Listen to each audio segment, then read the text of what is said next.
effort so far. So I look forward to getting this thing going and this training we have here today and tomorrow for everyone. So thank you.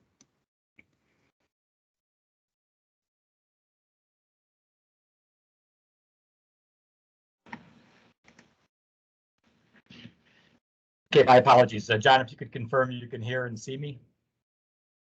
I can both hear and see you. Thank you. Yeah, I apologize for the visual, but thanks for verifying. Yeah, once I started the recording, we seem to have lost the connection, so I apologize. So yeah, we do apologize for Brian Thomas as well. He was going to join us, but he had something come up. He's going to be unable to attend today, so we'll be covering for Brian. We did want to thank actually our MDARD colleagues beyond John Switzer. Jim Johnson and Stacy Kennitz have been very helpful throughout this process. We've been talking for probably 2 years now to unsuspend the Michigan CREP. And the last year we've been having weekly meetings to that end.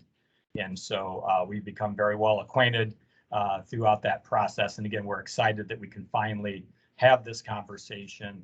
And it was important for us to do it in advance of a sign-up announcement. We wanted to make sure you folks were fully prepared for what CREP is about, so that you're very comfortable once we start up and you start getting inquiries that you're comfortable with the effort.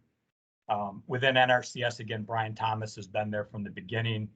Kim Weber, Jeff Douglas have been very helpful. Our MSU Extension colleagues, I see Sarah Franzik has joined us. They have been working behind the scenes as well to prepare some promotional materials and some other additional trainings. Kim Martin, I believe, has joined us. Kim is our regional conservation specialist assigned to the Midwest. She also is the acting CREP manager. And so she has a lot on her plate, but she's guided us up to this point and will continue to guide us forward. Also, our leadership, Director McDowell, Tim Boring, our state executive director, and of course, Gary Lee, the NRCS state conservationist, has been very supportive in a leadership role. I do want to mention Kelly Losi as well. She is my right-hand person, invaluable throughout this process. So Kelly's been working tirelessly on the agreement verbiage itself, the policy that will be rolled out the day of sign up, working with the software programmers to make sure that Michigan CREP is supported within the software, and then this training. So much of what you're going to see over the next couple of days, we can thank Kelly for her efforts, and that's on top of being fully employed to boot. So thanks, Kelly. And then one last shout out to Albert Jones. So I think we all appreciate Albert. He's a true gentleman, a true conservationist, and he's been working tirelessly behind the scenes to kind of shore up the technical end of CREP. So being very proactive in order for us to be able to start up the process. And so with that, I wanted to turn it over to Albert to say a few words on behalf of NRCS. Thanks, Dale. Can you hear me okay? We can, Albert. Wonderful. Here we go again. I'm excited about this round of CREP in Michigan. I wanted to say, I cut my teeth on that first round when I first got to the state some years ago. And since I got here, CREP was one of the most innovative programs that we had. The Great Lakes queued up about a half a dozen more in addition to CREP. And so we had quite a bit of emphasis here in Southeast Michigan in both the Western Lake Erie Basin and all the great work that had already gone on down there in the River Raisin watershed. We brought in the Maumee and some other parts of the Western Lake Erie Basin, and the Saginaw Bay also being an area of emphasis. We put a lot of grass on the ground back there in that first round, created a lot of partnerships, and we had a great effort there. We've learned a lot in that time, though, in terms of how to coordinate a program like this, and with the renewed emphasis that we have today in wildlife and climate change and all of those things. We're going to go forward this time with all that we've learned from the past and what we're able to even do now new with some of the knowledge that we have in terms of mixes and habitat management and all of those things. So we have a lot of experience in Southeast Michigan with this program in our priority watersheds. And we're going to capitalize on those individuals who are still around. We have quite a few of the original CREP technicians still employed within our partnership. We are taking advantage of those. I sat in on a meeting this morning, just briefly poked my head in the room. And a presentation was being given by one of our soil conservationists up in Sandusky. And I was just floored with the amount of knowledge and expertise that he brought to that presentation. And it was like, wow, we're able to recruit individuals within our workforce now that has that kind of experience. And I can say that from the thumb all the way down to the Indiana-Ohio line. So we're in good hands with where we're trying to go. But we also have a commitment from our state staff to provide detailed training that we need to get this like we're doing here today. Also, we have specialists in the area level that we're going to be putting on workshops and field days as well. MDART and FSA is partnered with the Michigan Extension Service, and we got a lot of expertise there. Again, I've not been this excited about a conservation program in a long time. So we're here, we're ready to go. We're staffing up through contracts, through agreements, through partnership placements. We're going to have a pretty dynamic workforce out there supporting our farmers to help answer their questions and get things on the ground. So I'm fully committed to this effort and this partnership, and NRCS has invested to say the same. So we're here, we're ready to go. As we get trained, we'll make sure it happens. So thanks, Dale, for the opportunity. Hey, you're welcome. Thank you. Appreciate it.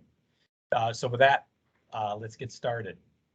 So as Albert indicated, we're fortunate. We have a lot of staff that have been involved in a lot of the USDA volunteer conservation efforts. And we have a lot of staff that were around under the first tranche of CREP. And so we know also that we have a lot of new folks out there, and we appreciate, you folks coming into the fold. We were new at one time as well, so we understand how it can be overwhelming at times to learn something new. But I think one thing we all have in common is our passion for conservation, and so rely upon the experienced staff in the USDA service centers for the new folks. The experienced folks look out for the newbies and help them through the learning curve. Again, we want everybody to be successful.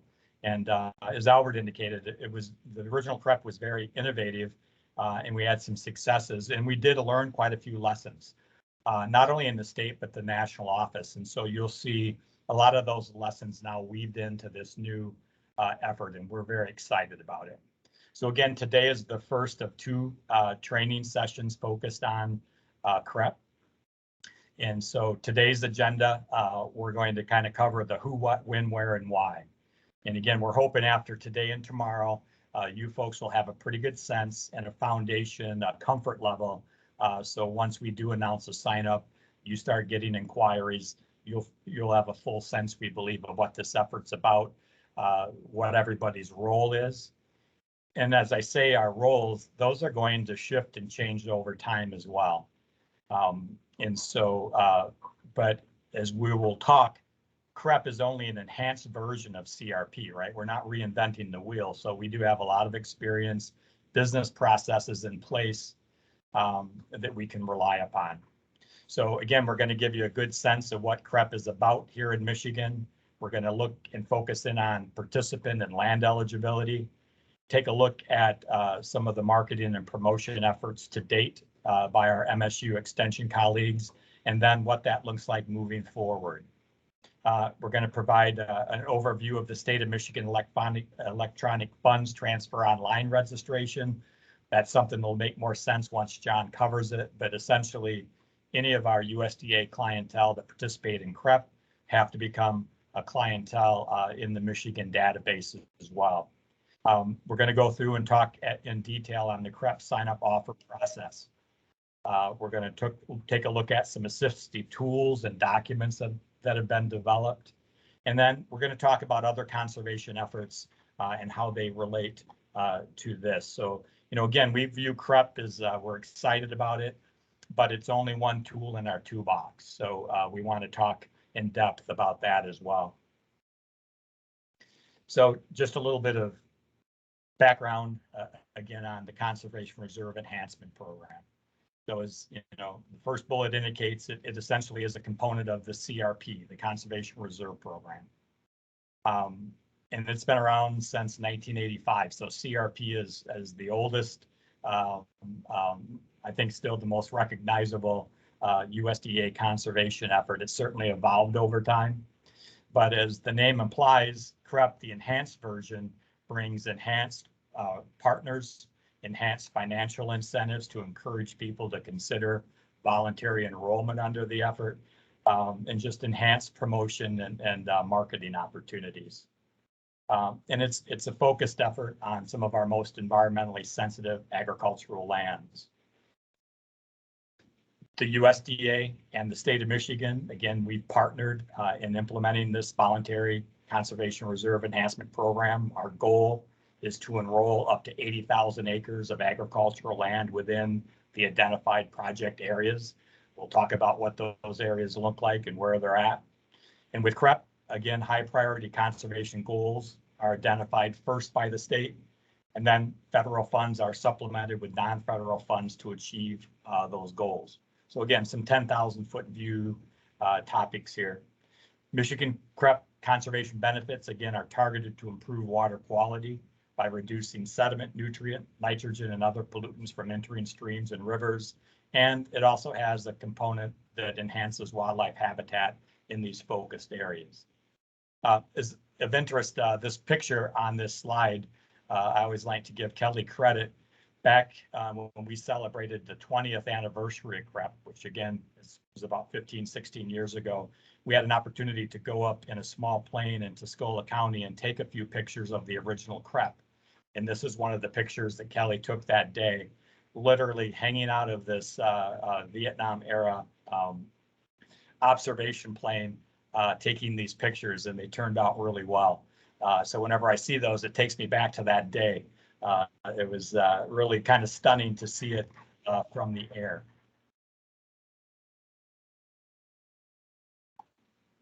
Just a little more background, again, as we've been talking, CREP provides benefits not only to the general public, but certainly to farmers and landowners.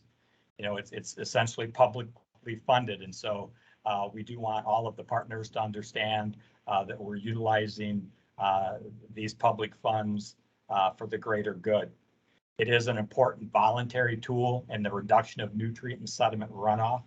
Again, it's not going to solve all of our problems. We're under no illusion that that's going to happen, but we certainly think that it will help. And as we mentioned, it's a true collaboration between the state and federal government, local conservation districts, non-governmental organizations such as Pheasants Forever, Ducks Unlimited.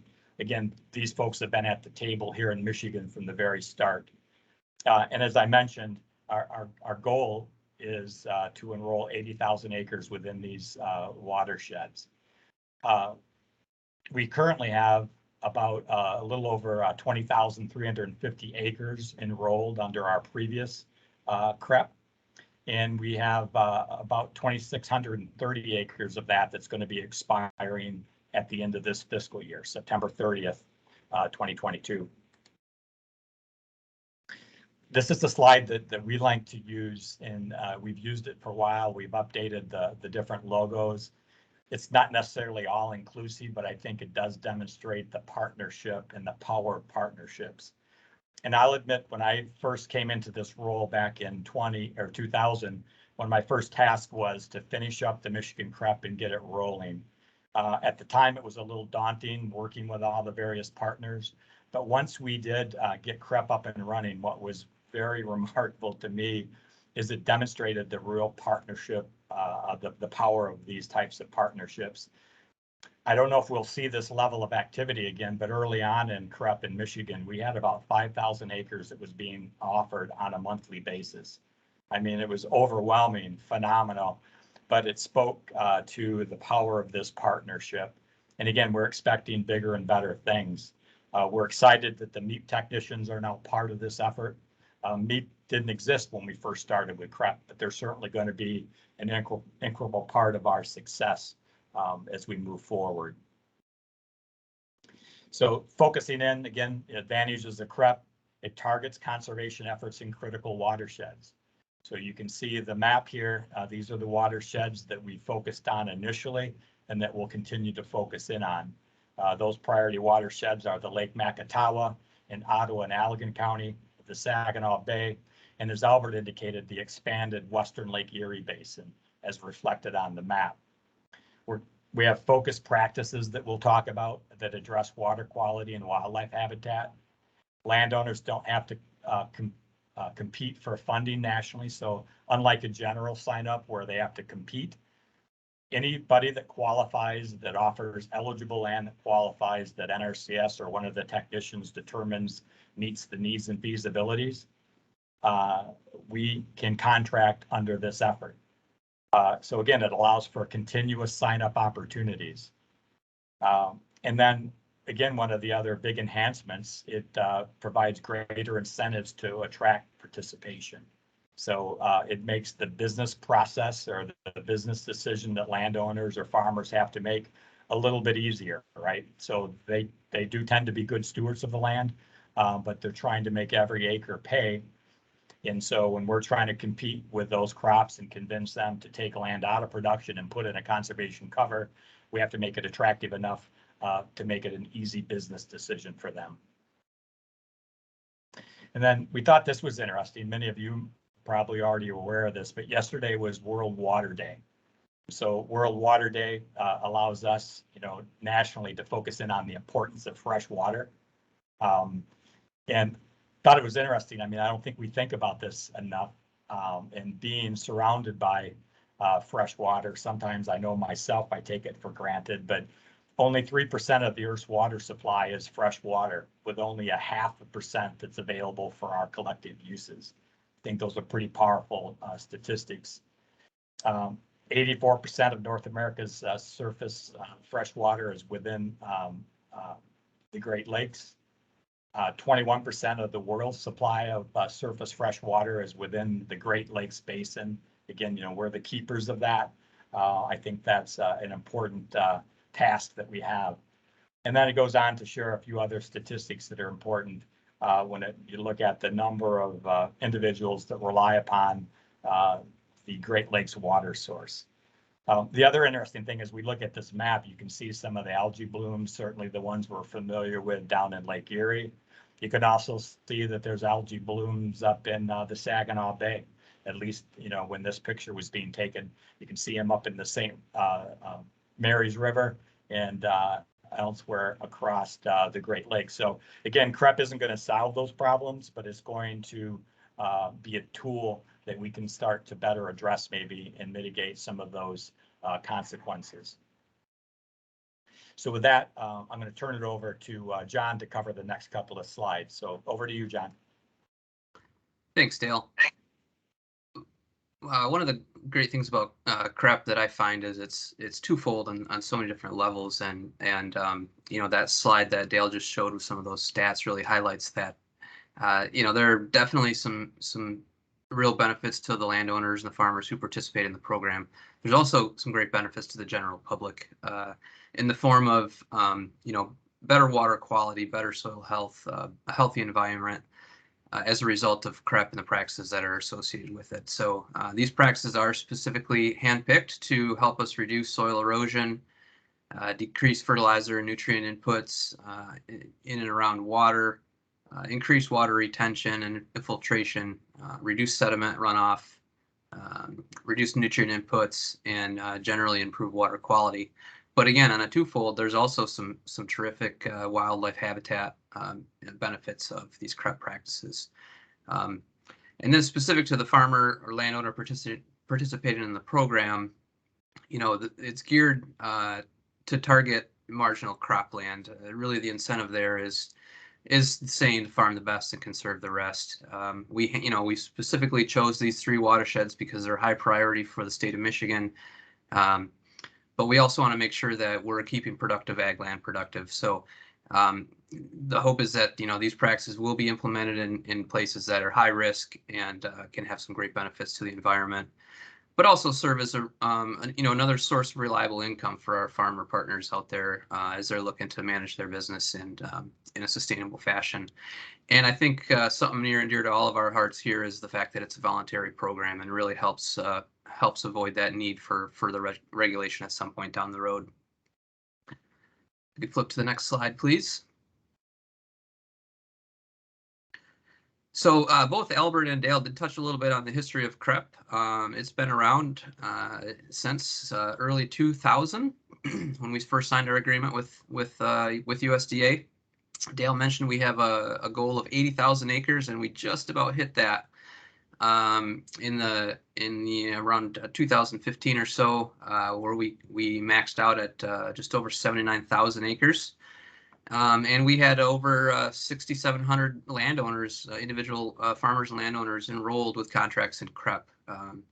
So tremendously successful in the first go round, and certainly looking forward to seeing those successes come back again in this go around after we had to suspend the program in 2016 due to a lack of the state matching component that goes along with CREP. So we did get funding in our 2021 budget. Like Dale indicated, we've been working on this for a while to the tune of $4.4 million in state funds that we'll be leveraging with the federal investment.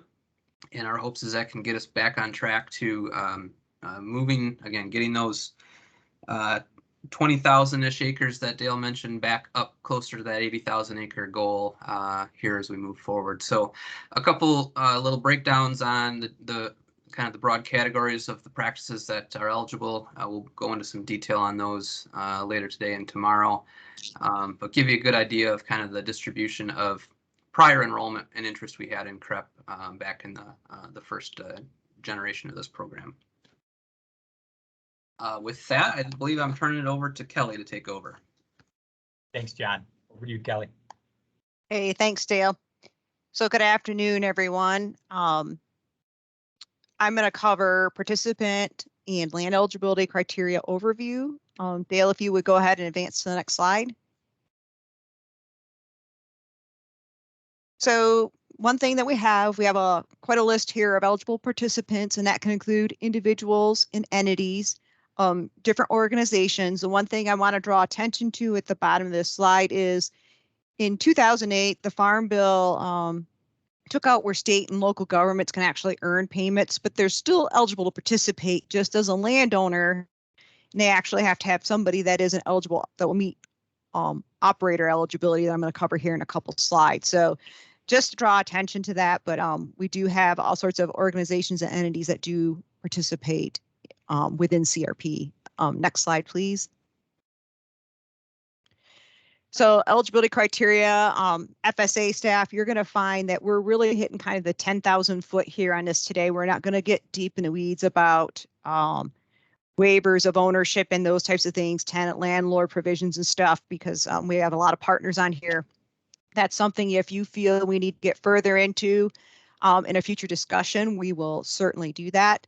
So just for everybody's sake, one of the main criteria is that they must have owned the land for 12 months before submitting the offer for CREP. There are also a couple of things where if they've acquired the land by will or succession as a result of death and then acquired the land under circumstances, and this is where I was referring to some waivers, that is other than for enrollment in CRP as determined by the Deputy Administrator for Farm Programs, and that is what DAFP stands for. Next slide, please. Operators, the same thing. They must have operated the land for 12 months prior to submitting the offer for CREP. They also have to provide satisfactory evidence that they have control of the land and will continue to have that for the entire CRP1, and they need to provide this at the time they're making their offer. We should not be sending any offers or referring them to NRCS or to any technical service provider when we have an operator that's actually signing up. They have to demonstrate that they have control, and they will have control for the period of the CRP1. Next slide, please, Dale. Another thing that's important, and we're going to talk, you're going to hear us over the next couple of days, is one thing is we all need to really coordinate and communicate on this. We have The meat techs that are on board, we're delighted that we've got all these boots on the ground. They're going to help us out here, banging on the doors, getting folks in and enrolling. But understand that there's some things that FSA needs to have, and we need to make sure that we have farm record requirements met. So we really try to run on appointments, and appointments are encouraged because there's a lot of information. Not only that, FSA also has other signups going on and other deadlines at the same time. So we really don't want to send somebody in the office and us have to turn them away because we can't service them on that day or something's gone. We don't have all the information that's needed. So some things that we need is when they're new customers, we have a form that's called an AD 2047. That's to collect their customer data so that we can actually load that into what we call business partner. We need to do that for each participant. If they're going to be receiving any kind of USDA benefit, and that includes if they're a member of an entity, they have to supply us with a valid tax ID number. So we need to make sure that we have those, and we have those updated in what we call CRM BP, and they are administrative or associated with administrative county and added to a farm before FSA starts actually processing offers in softwares. If we need to create a farm record, we need to be doing that according to 10 CM. And also part of those farm records is requiring proof of ownership. So if it's somebody that we don't have already on file or a farm record established for, we're going to need a copy of a recorded deed. We also have to have a copy of recorded land purchase agreement or other similar document. And that is Michigan law. So if it's not recorded and it's not recorded with the Registry of Deeds, it's not recognized as affirming ownership. So next slide, please, Dale. Date ownership commences. This is where we're going to use the deed, and it's going to be later of when it was recorded. Date of possession. Also, if it's like it states here, properly filed contract for deed with the seller under Michigan law. So this is something that shouldn't be new to our folks. We're supposed to remember, rolling those forward when we roll forward contracts. So you should always have some sort of copy of a document in actually the CRP contract file demonstrating ownership. Next slide, please. Land eligibility. So CRP is a working grounds program, and it must be on eligible cropland, and it has to include both of the following. It must have been planted or considered planting to an agricultural commodity 4 of the 6 crop years, and this is statutorily fixed. It runs from 2012 to 2017. And it must be physically and legally capable of being planted to an agricultural commodity in a normal manner. The only time we're going to get into this slightly is if it's a CRP that's being re-enrolled and there's no gap in contract if there happens to be water or trees on the ground. If that contract expires, then we're supposed to be reclassifying the land and it no longer meets those eligibility requirements. So that's where it's also important that participants, if they want to continue with CRP and those eligibilities and future considerations, they want to make sure that they're timely re-enrolling. Next slide, please. Plan and consider planning. So these are commodities that can be where they've been approved and had a claim according to our handbook 2CP for preventive planning. Also, we have conserving use or considered planted for considered use for cropping history. And Dale, if you would move to the next slide. So to talk a little bit about what conserving use is, so it can be any land that was previously enrolled in CRP, and once again, it had to expire during 2012 through 2017, where the cover continues to be maintained, and that says grass cover, because if it's anything other than grass, if it's water or if it's trees, FSA was to immediately reclassify the cropland upon contract expiration. Now, if the cover is deteriorated or degraded at all, it's not considered to be maintained and it's not eligible to be designated as conserving use. So next slide. Field margins. So anything that's incidental to the planting of crops, such as turn rows, field borders, pivot corners, those are eligible. Cropland and CRP is considered planting during the term of the CRP1. For CRP purposes, after expiration, it has to be continued to be maintained, but they do maintain that cropping history while under CRP. Next slide, please. Something else, and we actually was held up in an appeal on this: acreage that is planted in an unworkmanlike manner as determined by the county committee will not be considered planted for cropping history for CRP purposes. So that means they have to go out, they have to be testing, they need to be planting it appropriately, fertilizing and all that other. They can't just be going out and throwing something out on the ground and coming and reporting it just to make it eligible to get into CRP. We actually did have a participant that did that.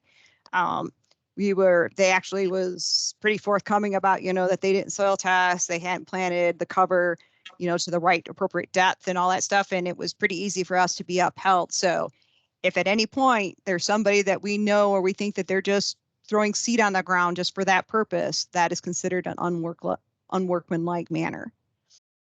Next slide, please. So while it's enrolled in CRP, if it's expiring, it may be re-enrolled in the final year unless the acreage has a useful life easement that extends beyond the current length of the CRP1. Something else we want to draw to everybody's attention as well, and we'll hit upon this again, is we will talk about under the first go around with CREP. We did have 5,000 acres that was permanently protected with an easement. Those acres, upon expiration, they are not eligible to be re-enrolled in CRP because they cannot be planted to an agricultural commodity in a normal manner on a yearly basis. So there's also an exception here, and it talks about cropland that is currently enrolled that did not meet cropland eligibility criteria when it was initially enrolled, but was allowed to continue under erroneous eligibility provisions. So if we have any land like that, it is not eligible to be re-enrolled. Next slide, please. Conserving use. So something else that we have and we allow is if it's been planted to alfalfa or any other kind of multi-year grasses, legumes, or even if there's summer fallow. However, we do have a rotation that we look at, and it's 12 consecutive years. And one thing that we have to look at is there has to have been a rotation on the front end and the back end of the alfalfa seeding to a row crop in order for it to be considered eligible. This is in our federal regulations. So that is something else that we've also been upheld in a determination for non-eligibility. Next slide, please. So Kelly, and I should have mentioned, I don't know if it was mentioned when I fell off of the the Teams meeting this afternoon, but we did attach a PDF of these slides on the invite. And then there are also a PDF of some forms that you folks may want to look at as we progress. And again, if you have questions on anything we covered, you can ask those during breaks like this. If you want to put those in the chat, we are monitoring the chat as well. So are there any questions so far on anything that we've covered?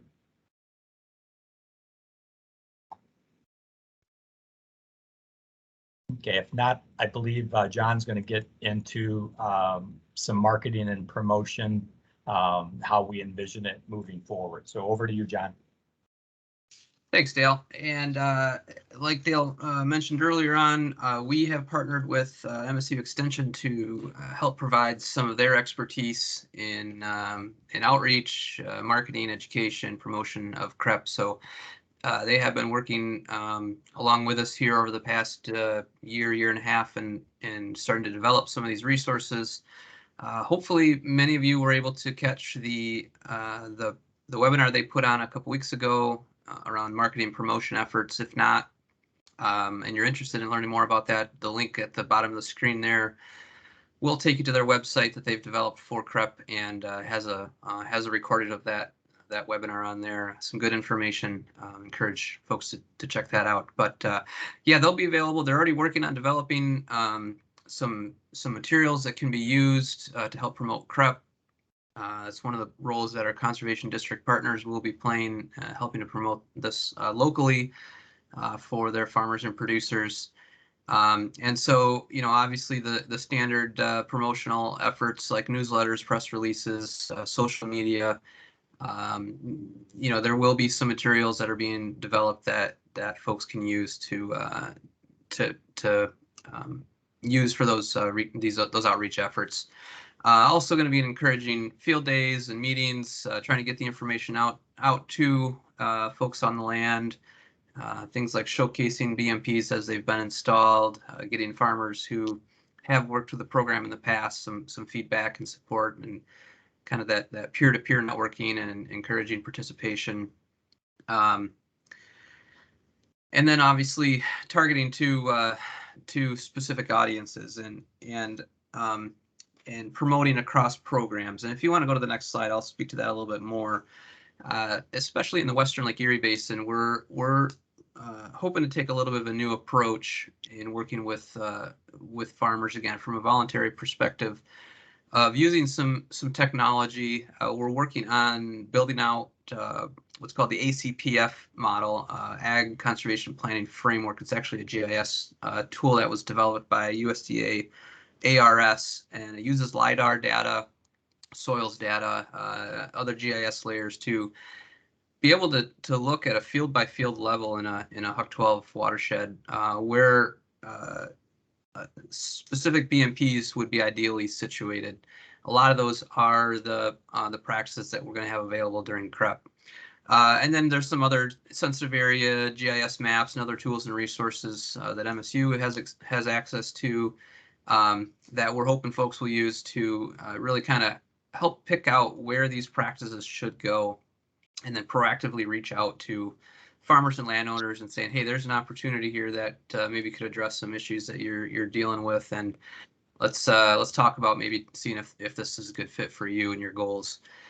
And then, you know, like Dale mentioned earlier, we have things like MEEP that are much more robust today than they were back when CREP was going on originally, as well as other programs. Obviously, EQIP's been around for a long time, but you might find yourself on a farm talking about EQIP for something on the farmstead, and look over and see that there's maybe a resource concern in a nearby field, and an opportunity to talk to that landowner a little bit about considering CREP. So I think there's going to be a lot of opportunities for us to work together as you know, this extended partnership, and take advantage of kind of that crossover from other programs, coupled with this kind of proactive recruitment effort that we're piloting down in Western Lake Erie Basin.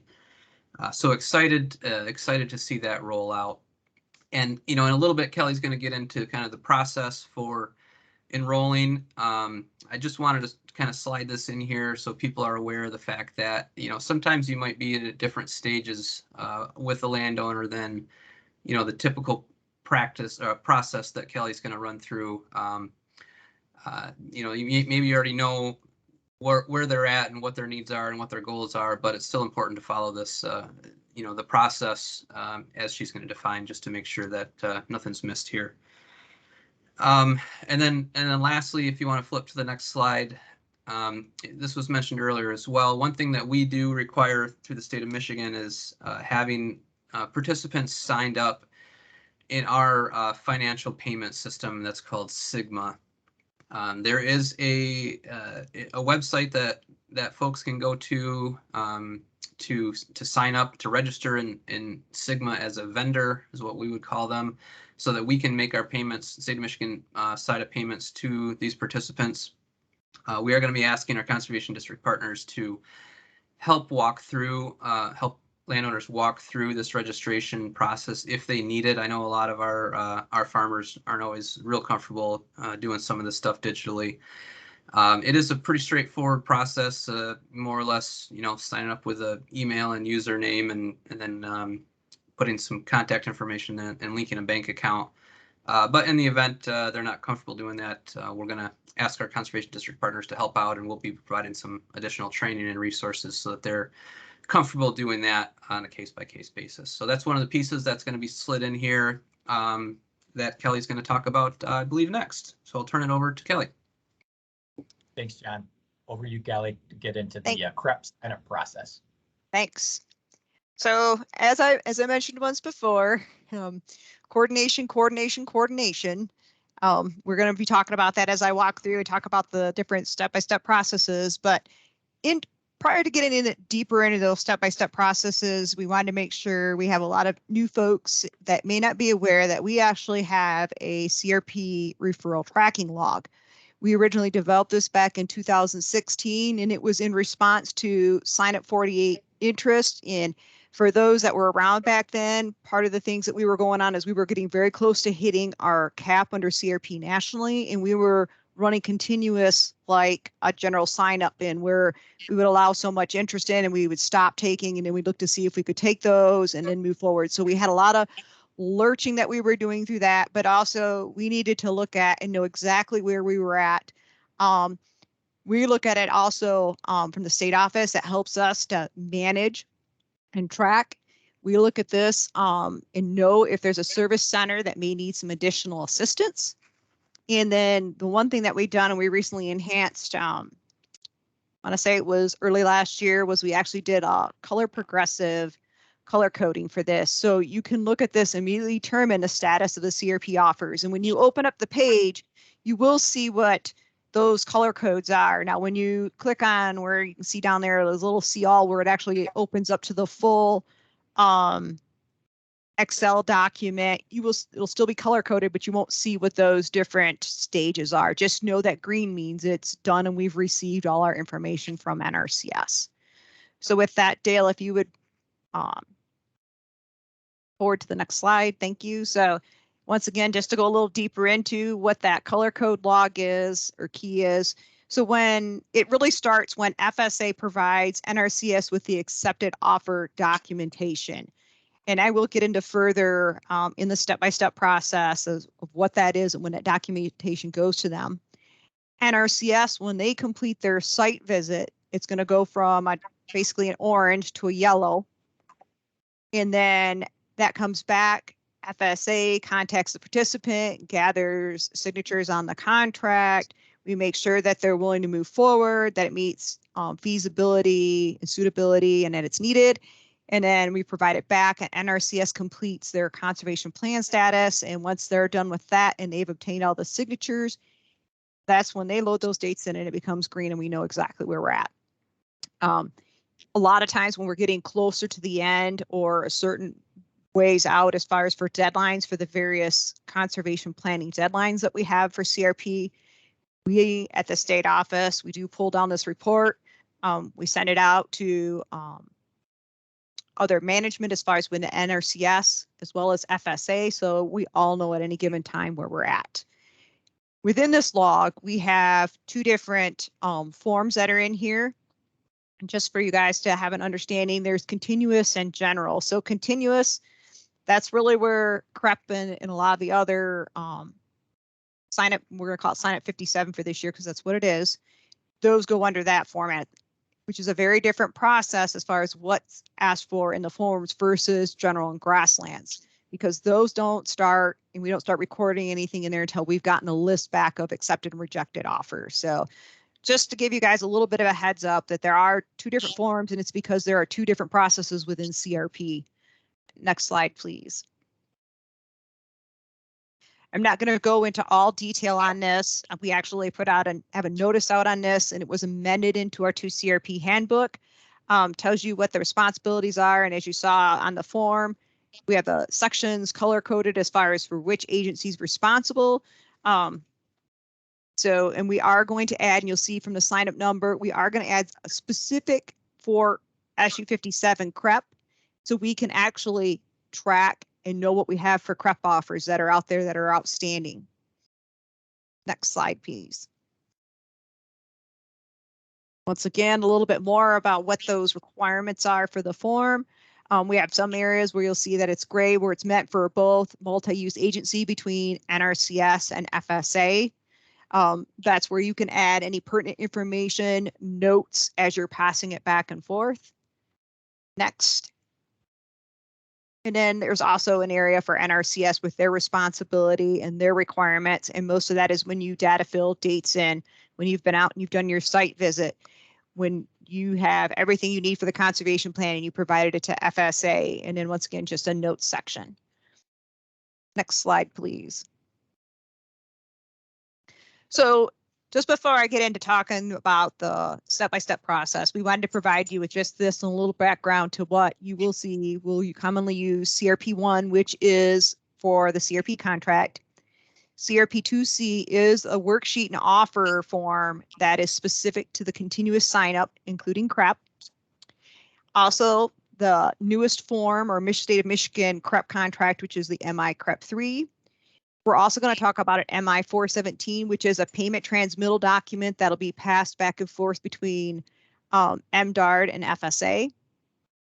You'll also see us talk a little bit, refer to a tariff scenario, and this has geospatial information. It also has a PDF report that county officers are able to pop out, but it gives environmental and wildlife benefits. This is going to be very important, and we're going to get more deep in the weeds about the tariff scenarios and some specifics on running those tomorrow, because there's going to be some certain requirements for practices CP1 and CP2. And here's a note that TARA does not include the ability to calculate unique incentive levels related to CREP. So the county offices, you're going to have to manually strike through and pen and ink all the weighted average soil rental rates and the maximum payment rate calculations that are printed on the TARA report for CREP scenarios. So make sure that you understand that. So it all starts with the producer initiating contact with FSA. NRCS, you may be out, you may be already meeting with the participant and talking with them about EQIP or CSP. MEEP technicians, you may be out there already talking with them. You may have gotten them in, whatever you need to do, they've got to start with FSA. It all starts with us. They have to express an interest, they need to identify practices, and they need to identify acreages. Next slide, please. Kelly, I would just add to that too, because as John mentioned, you're mentioning, I mean, people find out about these opportunities in different ways and at different stages. But as Kelly indicated, I mean, it all starts up front so that we can get them in the system and log it as Kelly described. The other thing that our program technicians and CEDs do, almost on a daily basis is with the aerial imagery that we have and the tools that we have available now, we encourage them to promote conservation throughout the year. So as Kelly mentioned, we have various signups going on throughout the year.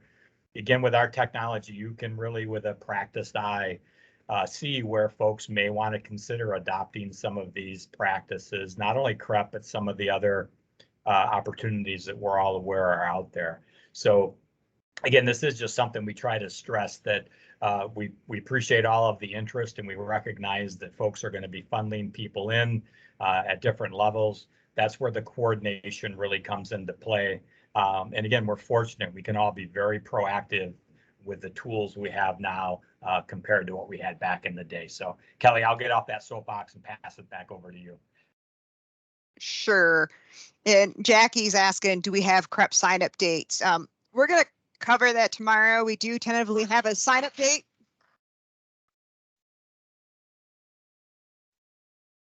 Sorry about that. So we will be getting into that, but until we have our policy actually signed off by national office, we can't begin sign up. So part of this, when we send the participants to FSA, so you would have heard me talking a little bit earlier about farm records. So FSA may have to be creating farm records. That's partly where they have to start with FSA. And the other part is we have to determine producer eligibility and land eligibility as well, including that the offer is physically located within the state of Michigan, and at least 51% of the land offered is within the Michigan CREP project area. And there are some instances, and there are a lot of you in some counties that you have partial counties and partial townships. That's going to get into a actual TARA application in order to know if it meets that criteria or not. So next slide, please, Dale.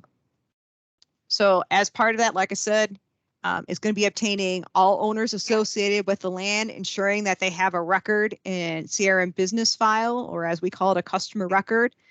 We have to have all that farm records information done up front in advance before we start creating TARA scenarios and uploading those into the Coles software.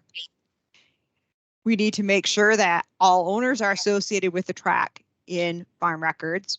That means, whatever year they come on to the farm, we need to go in and we need to add them as an owner on the track. Ensure that all participants with greater than a 0 share have a tax ID number as well. FSA folks, you know how important that is, because if they provide it and say that maybe we data loaded it wrong, or we may have mistyped their name, this business record actually matches up to the IRS and it has to clear the IRS. And so if it doesn't clear the IRS, that's where we get into problems with some of our eligibility files and stuff, and with the adjusted gross income and some of those other eligibility provisions. So let's be on the front side of that. So if it takes a little bit of time, and we have to update that record or go back to the participant and say something's not right, we have plenty of time to get that ironed out before we're at contract approval. Next slide, please. So once we have all that information, we have our farm records done, we have the participants in farm records, that's when we can begin to create our tariff scenario. And this is where we need to make sure that you have the following layers active. One, as I talked a little bit before, one about the CREP easements, because we need to make sure, and this is really applicable to those counties in the Saginaw Bay area, because we cannot be re-enrolling anything that has a permanent CREP easement on it. We also have the CREP shapefile as well, and that's where I was talking about. There's some of you in some instances where you've just got partial areas because, you know, as we know, farm records doesn't follow these watersheds. I mean, it's an ownership or an operatorship boundary. It's something very different than what you see on the ground. Once we've created that tariff scenario, we need to upload it into Coles, and that's when we'll be able to actually print the 2C form for the offer. If you would go to the next slide, Dale. Also, important reminder is that the use of manual CRP 1s and 2s is prohibited. We do have to do this through the system, and it is very important, in part because we have all the data that's in the background from the tariff scenario. We're also looking at the 3 most predominant soils to calculate soil runoff rates and stuff. So with everything that we do, and all the work that is done behind the scenes by Tara and Coles, we definitely don't want to be taking any kind of manual application. So step 4, once we have that, we're going to provide to NRCS electronically. Number one, a lot of you have a folder already designated because we've been doing this electronic sharing of files. So you're going to have some place that you already have in your S drive in the public folder, and you're going to provide them with the unsigned 2C. And you're also going to provide, they've asked, they want the track map with the acreage and the practices of interest. And the reason they want the track map, because that also provides township section and range, makes it easy for them to go out for doing their site visit. And the other thing we recently had a conversation about is the placement of those tariff scenarios, and just place the entire folder in, because that includes the geospatial data that NRCS is going to need when they go out on site, as well as the tariff scenario, into this designated folder. Next slide, please. So at this point also is when we're going to start recording on the CRP referral log. So with this, I'm going to turn it over to you, Dale, to cover the next few slides. Okay, thanks, Kelly. Yeah, and apologize. Brian Thomas again wasn't able to join us today, and Brian would have covered these NRCS steps. So bear with me. We did do a dry run last week, so I know what points Brian was wanting to make, but I would also ask any of our NRCS friends out there, if you want to clarify or expand upon something I might cover, please feel free to do so. So again, as Kelly indicated, once we have folks in our system, we've determined that they're eligible, the land is eligible. That's when NRCS or many of the partners out there that will be trained and under the supervision of the local DCs to do some of this, there's going to be the need then to conduct a field visit. You know, and that's important, actually boots on the ground to go through the suitability and feasibility worksheets that are available by practice.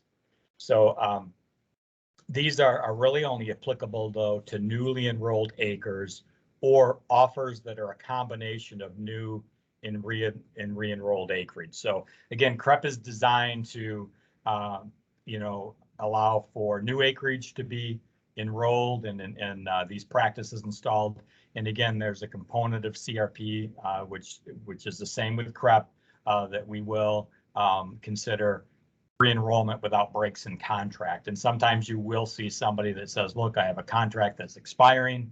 I want to expand my conservation efforts here, and I want to offer some new ground as well.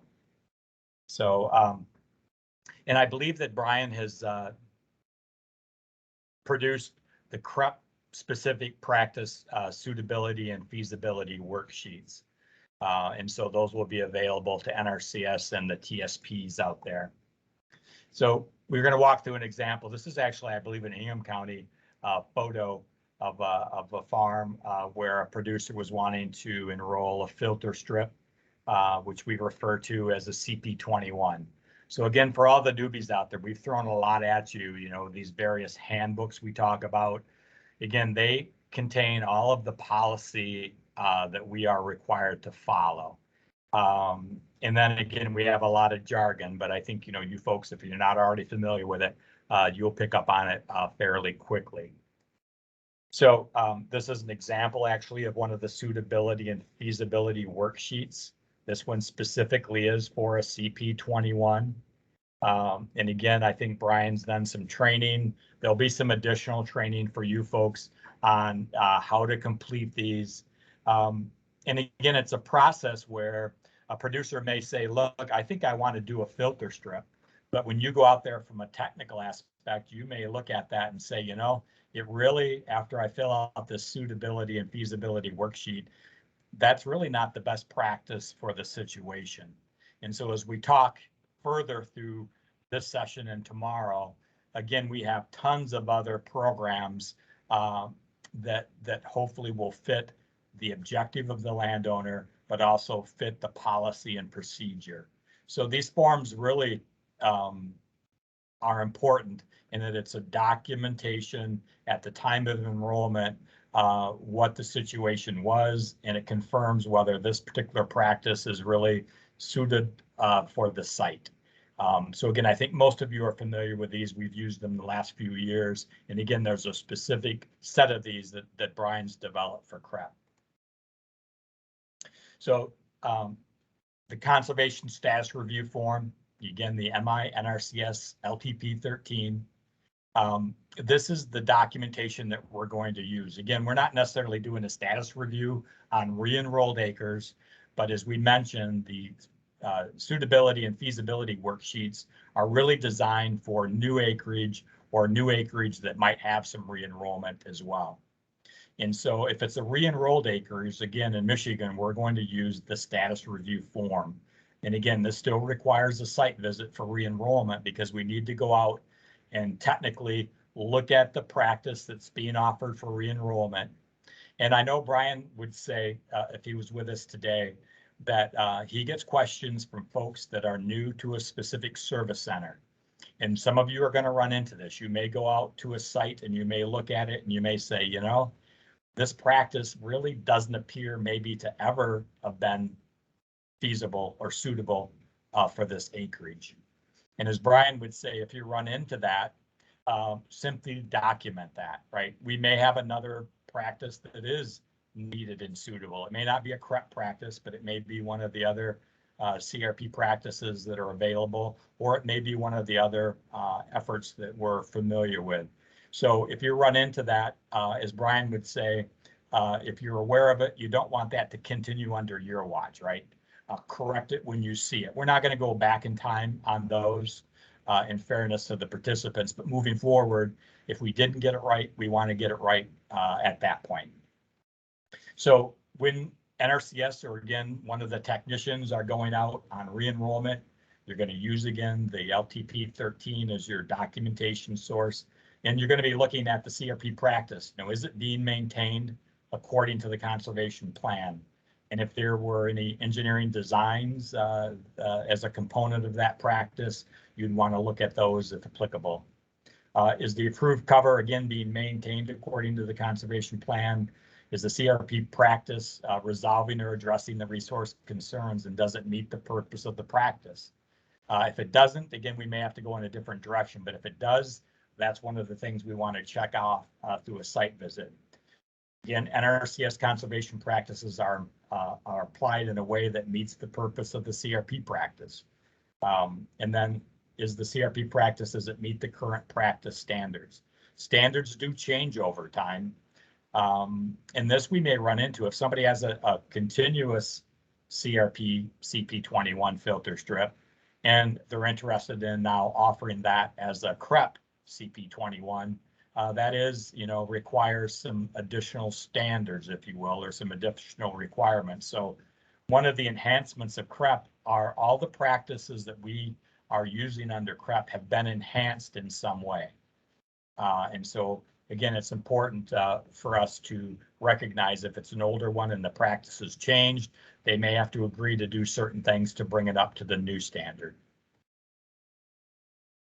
Brian always likes to say as well, that he feels it's always important through the conservation planning process, or even upfront working with the landowner to get familiar with the soils of the acreage that the producer is interested either in whole or in part enrolling.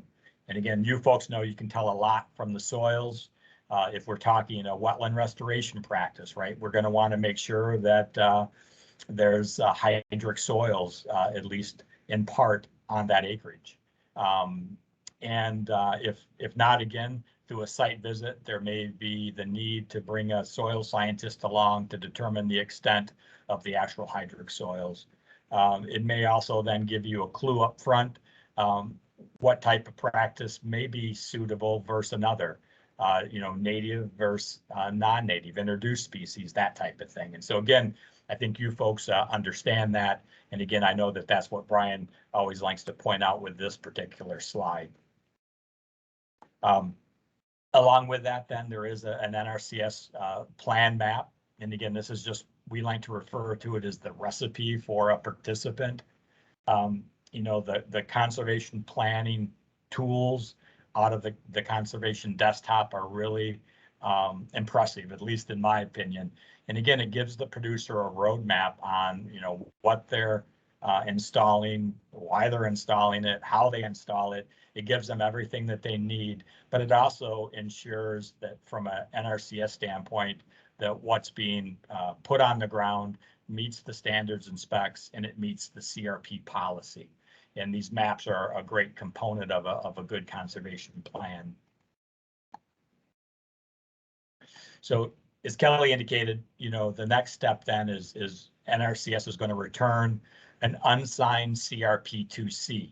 And this is a picture of that form. And again, it's one of those acronyms we've been throwing at you. Essentially, it's the offer, right? You may determine when you're going out there that the geospatial data that was provided, maybe it wasn't accurate.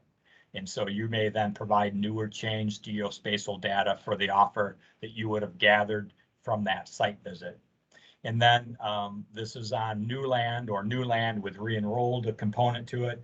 We need that signed and dated suitability and feasibility worksheet, again, for new acres, or if it's a combination of new and re-enrolled acres, or again, if it's re-enrolled, we need that status review. Again, in Michigan, that's what we're using for that documentation up front.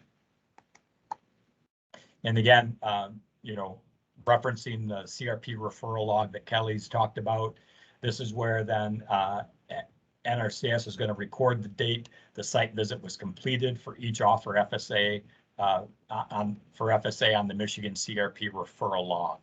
So it is important that we keep that up, as Kelly mentioned, at the state level, and you'll find this very useful. And I'm hoping that you have in the county offices that have quite a bit of CRP activity. It allows us to keep these moving. It allows us to see at any given time the status of these. So with that, I do apologize. I need to stop the recording. These do tend to get very large, and so I'm going to stop the recording and then restart it so that we can then post this for folks that were invited that were unable to attend. So please bear with me.